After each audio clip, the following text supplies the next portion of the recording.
On this episode of the Layover Live, Leroy Bridges with Visit St. Pete Clearwater stops by to talk creating engaging content.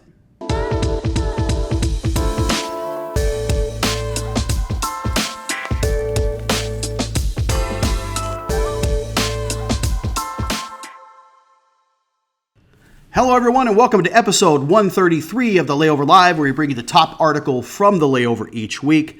I'm Jason Swick, VP of Digital Marketing, joined by a very special guest today, Mr. Leroy Bridges of Visit St. Pete Clearwater. So, Leroy, welcome to the show. Hey, thanks for having me, Jason. You've had quite a few smart people in this spot throughout this pandemic, so hopefully I can live up to those standards. We'll see what I can do.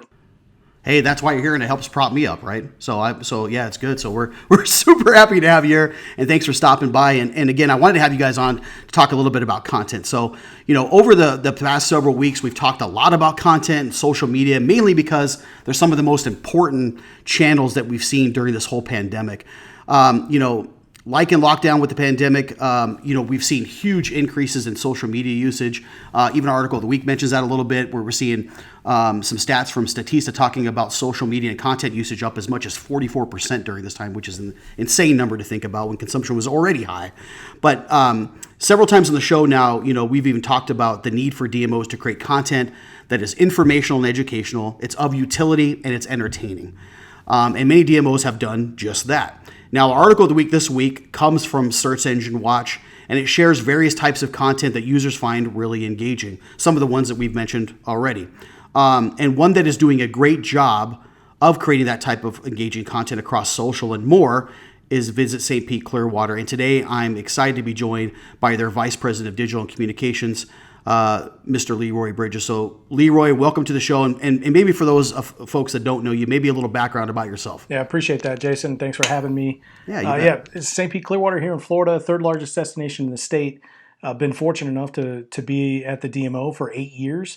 Kind of started running the channels. Really was my first position at the organization, managing all of the social media channels back when Twitter was cool and TikTok didn't exist. So that's where I started, kind of in the trenches, grinding every day, managing social media, and have been fortunate to, really take on new opportunities throughout the organization and into this vice president role at one of the most beautiful destinations in the United States.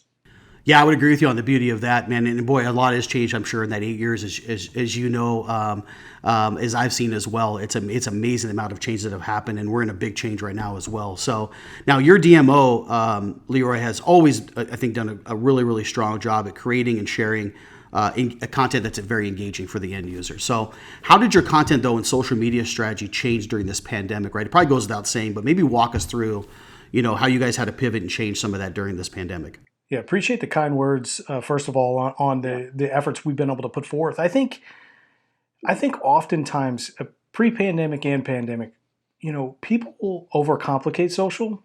I think keep it simple, and I've used this line a time or two on a number of webinars, in that let it rip. I think that showcase your destination as authentically and organically as possible. That's what people respond to. I get it. Not everybody's fortunate to be blessed with 35 miles of white sand beaches and a Florida destination that jumps off the page. Not everybody has beautiful sunsets and dolphins in the Gulf of Mexico, but we all have a unique product. And at the DMO, that's what we specialize in, right? So I think you need to lean into what makes your destination unique and authentic and real, and don't hold back. A lot of the platforms, they have particular tools that they want you to use, so they're going to feature that content more and more. Facebook Live, for instance. I think there was a time and place when a lot of people wanted to script and put a lot of time and effort into controlling a Facebook Live. I will tell you, the best content we can put forth is going to the beach, setting up a phone, hitting play on a Facebook Live, and broadcasting a sunset. No script, nobody talking, no appearances. Give them the real, unvarnished aspect of the destination. And again, I get it. Maybe that's not a beach sunset, but go to a park that truly represents an escape for people. And I think that's one of the biggest things. I know entertaining content was highlighted in that article of the week. You know, not just entertainment, but people want an escape during this time, right? So I think dialing it back and really focusing on what's real, authentic, and gives people an outlet. Um, I will again mention, one of the ideas we came up pretty early on was our beaches were closed. Nobody was traveling, and our beaches were closed. So let's bring the beaches to them. So we saw some of the conversations starting about closing the beaches. So we got out there and we literally just recorded waves crashing against the beach at 5 or 6 different locations throughout the destination, and we recorded for hours. Beautiful days. And then we went back and we've used those time and time again as watch parties on Facebook and as Facebook Lives. And we've even introduced that as pre-roll on YouTube.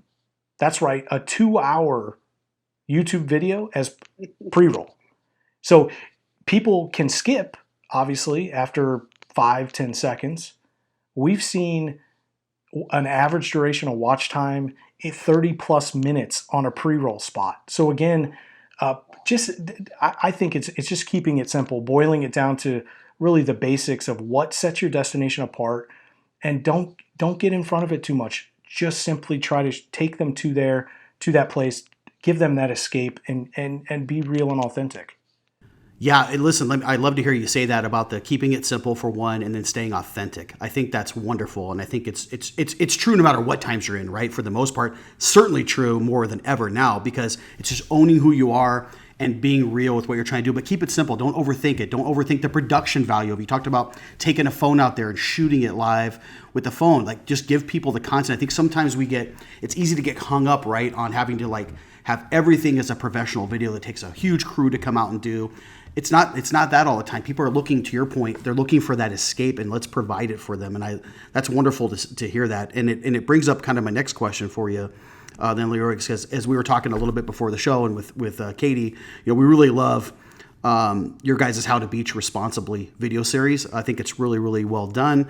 It kind of captures the personality, I think, of the destination as well, which is pretty cool. But, what are some other ways that your DMO is sharing some of the health and safety messaging to your audiences, and maybe even talk about, the Beach Responsibly campaign? Yeah, we came up with a Sunshine Steward idea because I think during this time we realized you can't assume anything.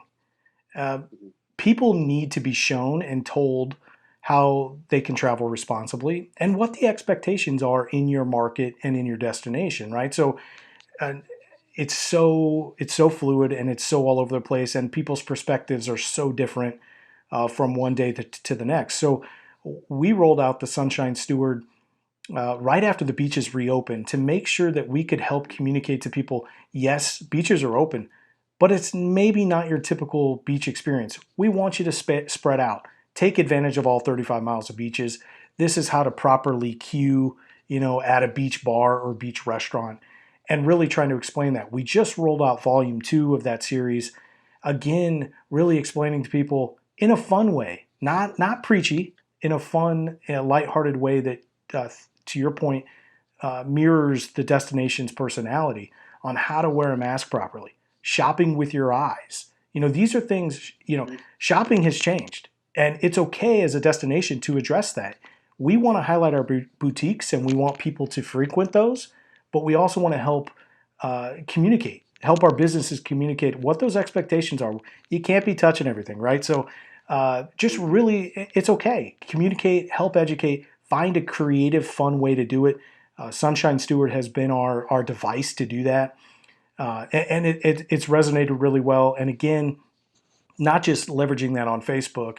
I am a huge YouTube proponent. I think it's an often forgotten about social media channel. It's one of the OGs in social. So make sure you don't just put that on an Instagram and Facebook, but get that content onto YouTube as well, where people are searching for inspiration and education about your destination. Yeah, the more places you can amplify that message, right, the better. And the Steward program is fantastic. Again, captures really that personality, and allows you to be able to, show that value to the traveler and to your stakeholders, right, about coming there and what to expect, which is, I think, one of the things that people really need to focus on, now is here's what to expect when you get here, right? Like, we're all itching to travel, we're all itching to get out there, but hey, when you come here, here's what to expect. Here's some things to be mindful of when you're here, so that we can all make sure that it's an enjoyable time, not only for the traveler, but also for your business owners as well. Yeah, and Jason, I'll be honest. I took a trip about 6 weeks ago, and before that, I was hesitant to travel myself. And once I took that trip, it really opened my eyes into this is doable. This is doable in a safe, responsible manner. Eating outside, sanitizing, keeping your distance, masking up. Those aren't political statements. I think that's the reality. And we, as an industry, and as an organization, we really have to amplify and get this message out. Traveling can be done as long as it's done responsibly, and we can all, get away, get that experience, and hopefully move this health crisis forward. Yeah, and I could not agree with you more. And we took a trip also too about maybe 5 weeks ago now. Went out to the San Diego area. The same type of thing, right? Once we got out there too, we're kind of like, hey, like this can be done, right? They're taking the safety precautions. But some of the things I would have appreciated ahead of time was more the proactive approach that you guys had taken with here's what to expect.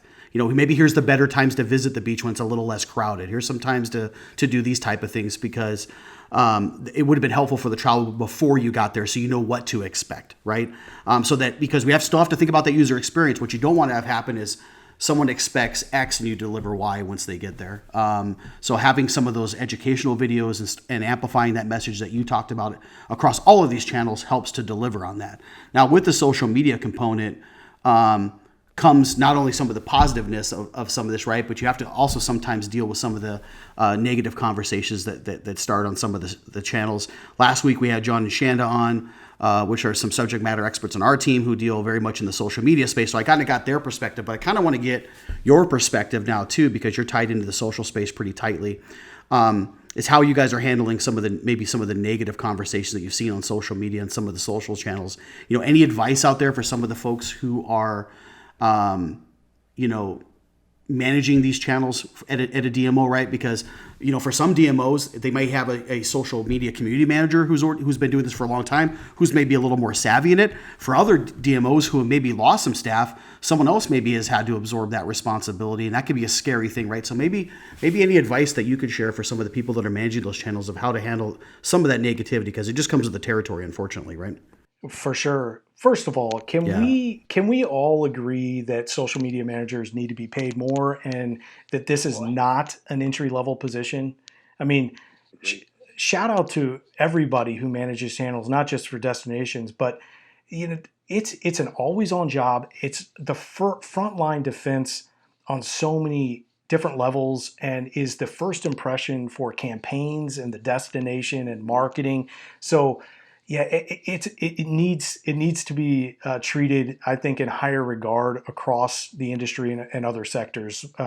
Little soapbox there, but I think, again, these social channels, Facebook in particular, they've created tools to help navigate the realm of negative comments. Now, I am not a guy who wants to run from constructive criticism and feedback that can be taken and have a productive conversation with. However, they put that hide button there for a reason, okay? So I am a huge proponent for leaning into that hide button, leaning into that delete button, and leaning into that ban button. There are certain people who are trying to create a discourse in a way that isn't productive. And our approach, and I think my recommendation, is to handle accordingly with those options. You can hide comments. Guess what? They still see them. They still think they're there and meaningful, but they're not. On the other hand, the stuff that isn't as vile or unproductive, address it. And try to provide positive comments. Embrace the feedback. Yeah, good point. Because there's going to be some that are just out there just to be negative, right? And that's the times you want to do those type of things. But to your point, oftentimes some of the negativity comes from maybe misperceptions people have about something, or maybe lacking of the education to deliver on what they're expecting. And so I think those oftentimes can be teachable moments for people, right? So if someone's upset about something, maybe pointing them to a piece of content or to some information that may help alleviate some of that negativity a little bit, or give them the information they're looking for, so they have everything that's correct in front of them. Because oftentimes I think it comes from emotion, right? And so that emotion's tied oftentimes to not finding a piece of content or some information they're looking for, or a different expectation that they had. So oftentimes those can be teachable moments that you could take something that's very negative and turn it into a positive user experience for that person, which you've alluded to there. That's good advice. So, one thing I want to ask, and that we ask, all of experts like yourself that have come on the show over the last several weeks, because I think it's good to get different perspectives on things. Last question I think for you, Leroy, I've got you here is what advice do you have maybe for your fellow destination marketers? Anything at all. It's not to be even content related, even though that's the topic today, but I think getting advice, from others in the space helps to take little tidbits of information from people at different destinations. So maybe what advice can you share for some of your fellow destination marketers out there? Yeah, so I can't exist without a great support group that I use, Best Travel Dudes Ever. Shout out to my crew. Find that sounding board, find that group that you can bounce ideas off of, because I think that's more important than ever right now. I think ultimately just stay positive and try to think about any way possible you can drive value to your stakeholders in the destination. I just had a call today with a group of breweries and a couple hotels in a community about creating a completely new bespoke co-op program for them. Literally doing something we've never done. They reached out to me. We're throwing some things at the wall to see what sticks, and who knows where it will end up. But I think I'm moving forward the conversation and really kicking things around, because we just need to help. We need to be there as a resource in literally any capacity possible, whether that was in the plan or not in the plan. Another thing, we're rolling out a Visiting Safely and Responsibly campaign called Rise to Shine this week. And it is something that is so unlike what we would normally do as a DMO. And I know that the whole transition from destination marketing organization to destination management organization is a long played out conversation. But I think that this situation has created moments for us to step into conversations and voids that we've never had the opportunity for. So I get it. Budgets are tight, staffs are cut, and it's a really tough situation. But try to seize the opportunity, see the positive, and try to be as creative as possible, addressing whatever situation, whatever problems might exist. I know that's very vague and lofty, but I think DMOs have some of the most creative people in the travel and tourism industry. We find ways to connect people, and don't turn down a meeting to try and kick around ideas to help partners. You never know what will come from that. Yeah, good advice, and it has been a common theme, right? I think those DMOs now need to think about that value, right? It's important with the pandemic, with the uncertainty that's happened. We see this throughout history, right? It also presents lots of opportunity. It presents new horizons for us to explore, and you've mentioned just that. And so I think looking at this, it is a time for opportunity. It is a time for us to think a little bit differently, to try some new things. You also have the veil of the pandemic, so don't be afraid to fail. Fail quickly and move on to the next thing, but try something different out, right? It's a time to do those types of things. And I think you're spot on with that. And it's also important because if we can provide that new experience for our community stakeholders, right, they are going to remember those things down the road. They're going to remember that the DMO helped them out and was a partner through this whole thing and helped them get through this, which helps provide advocates for you. And we could all use more of those, right? So I think really, really, really good advice. Leroy, I really appreciate you coming on and sharing all this today. So thank you for your time. Hey, thanks for having me, and best of luck. Yes, thank you, and really appreciate it. And thanks for tuning in each and every week. If you're not subscribed, please do so now. We're also available through audio podcast if you want to consume us through Spotify or iTunes. So thanks for tuning in, everyone. We'll see you next time, and have a great day.